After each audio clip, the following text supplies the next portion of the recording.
हिवाळा सुरू झालेला आहे आणि यात अशा थंडीमध्ये मस्त अशा टम्म फुगलेल्या पुऱ्या आणि सोबत ही चटणी जर मिळाली ना तर पूर्ण दिवस अजिबात काही खाल्लं नाही तरीही चालणार आहे. थंडीच्या दिवसांमध्ये मस्त अशा तेलकट, तुपकट या वस्तू खाल्ल्या की दिवसभर आपल्याला ती एनर्जी राहते आणि परत दुसरं पुन्हा काही खायची गरज पडत नाही. सकाळी सकाळी हा मस्त ब्रेकफास्ट केला आणि बाहेर पडलं की दिवसभर काही टेन्शन नाही. तर म्हणूनच आज मी ही मसाला मेथी पुरी तयार केलेली आहे. थंडी आहे आणि थंडीमध्ये हे गरमागरम अशा पुऱ्या, टम्म फुगलेल्या पुऱ्या आणि सोबत ही खमंग आणि चटपटीत चटणी जर मिळाली तर बस अजून काहीच नको. आणि ही जर चटणी बघायची असेल तर रेसिपी तुम्हाला पूर्ण बघावी लागेल. तर चला आजची ही मस्त मसाला मेथी पुरीची एकदम साधी, सोपी आणि पटकन होणारी म्हणजे सकाळच्या नाश्त्यामध्ये जर तुम्ही याला बनवाल ना तर 15 ते 20 मिनिटामध्ये हा नाश्ता तुमचा तयार होतो. तर हा नाश्ता करायला सुरुवात करूया. हॅलो, नमस्कार. मी सोनल, मेजवानी बाय सोनलमध्ये तुमचं खूप खूप मनापासून स्वागत करते. आणि आजची आपली ही अगदी साधी, सोपी, मस्त अशी रेसिपी सुरू करूया. आणि हो, या ज्या पुऱ्या आहेत तुम्ही फक्त सकाळी नाश्त्यामध्येच नाही तर दुपारी करू शकता किंवा रात्रीच्या जेवणामध्ये पण काहीतरी वेगळं करायचं असेल तर हा बेत तुम्ही नक्की करू शकता. चला तर सुरुवात करूया. त्यासाठी सगळ्यात आधी 1 कप बारीक चिरलेली मेथी घेतलेली आहे. मेथी मी स्वच्छ धुवून घेतली आणि याला छान अगदी बारीक चिरून घेतलेला आहे. त्यानंतर थोडीशी कोथिंबीर पण घातली.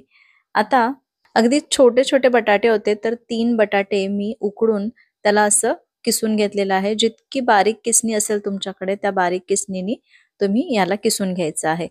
आणि जे बटाटे आहे जर मीडियम साईजचा असेल तर 1 किंवा 1 छोटा असं घालू शकता. बटाटा खूप नको आणि खूप कमी पण नको. बटाट्याचा फ्लेवर आपल्या या पुरीला खूप छान लागतो. तर हे बघा, अशा बारीक किसणीने मी हे किसून घेतलं आणि आता यामध्ये पीठ घालू. तर मी इथे 1 कप गव्हाचं पीठ घेतलं आहे, पाव कप रवा घेतला आणि पाव कप बेसन पीठ घेतलेलं आहे.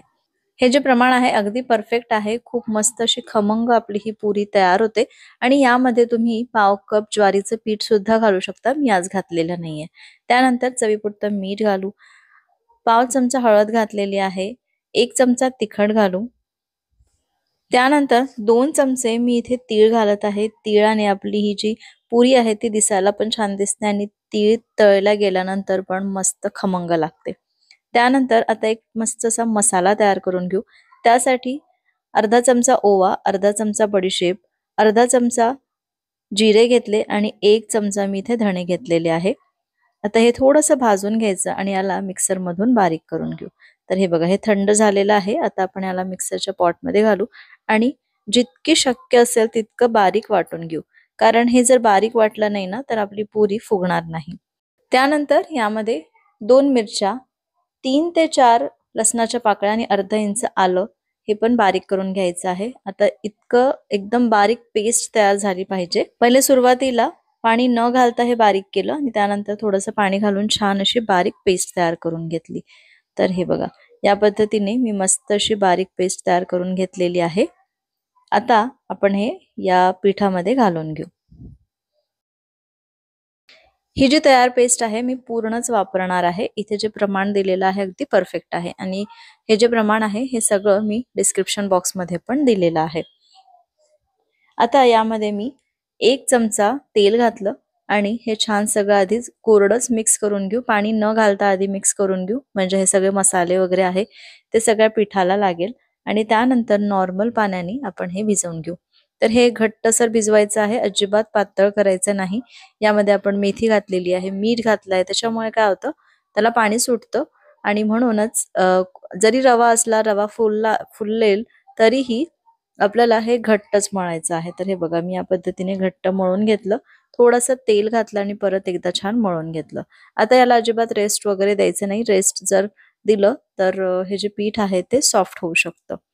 तर आता काय करायचं, जे छोटे छोटे गोळे तयार करायचे आणि पुरी लाटून घ्यायची. तर हे बघा, या पद्धतीने मी छोटे गोळे तयार करून घेतले. इतक्या प्रमाणामध्ये 15 ते 20 पुऱ्या तयार होतात. साईज वरती पण डिपेंड आहे. आणि मी इथे छोट्या छोट्या पुऱ्या केलेल्या आहे आणि या पुऱ्या थोड्याशा जाडसर लाटायच्या म्हणजे ही छान फुगते. जर तुम्ही पातळ लाटाल तर पुरी फुगणार नाही. तर हे बघा, मी असं जाडसर थोडंसं लाटून घेतलं, म्हणजे आपले पराठे वगैरे असतात किंवा आपली नेहमीची पुरी असते ना त्यापेक्षा थोडंसं जाड लाटायचं आहे. तर हे बघा किती मस्त टम्म फुगली आहे ना आपली पुरी. तर याच पद्धतीने मी सगळ्या पुऱ्या तयार करून घेते, तळून घेते. हे बघा आपल्या मस्त पुऱ्या तयार झालेल्या आहे. 1-2 माझ्या सुरुवातीच्या नाही तळल्या गेल्या, म्हणजे नाही फुगल्या, पण नंतर इतक्या मस्त फुगलेल्या आहे. आता यासोबत खाण्यासाठी एक मस्त खमंग अशी चटणी तयार करू. त्यासाठी मी इथे चणा डाळ घेतलेली आहे. तर तुम्हाला माहिती आहे मी 2-3 दिवसांआधी डाळ कांद्याची रेसिपी शेअर केली, तर तेव्हा जी डाळ भिजत घातली होती ना, ती जी जास्त झालेली डाळ आहे, तर मी इथे वापरलेली आहे.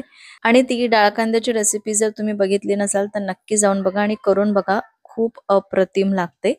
त्यानंतर यामध्ये या मिक्सरच्या पॉटमध्ये 2 मिरच्या घेतल्या, 2-3 लसणाच्या पाकळ्या घेतल्या. त्यानंतर कोथिंबीर घेतलेली आहे, भरपूर कोथिंबीर घेतली. चवीपुरतं मीठ आणि 1 चमचा साखर घातलं. 3 टेबलस्पून मी इथे दही घातलेलं आहे. दह्याचं प्रमाण तुम्ही कमी जास्त करू शकता.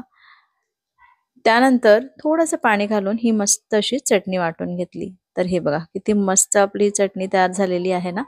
तर सुरुवातीला डाळ आणि हे जे आहे ना ते आधी बारीक करून घ्या आणि त्यानंतर दही घालून आणि थोडंसं पाणी घालून ही चटणी वाटा, म्हणजे ही जी डाळ आहे ती छान बारीक होईल.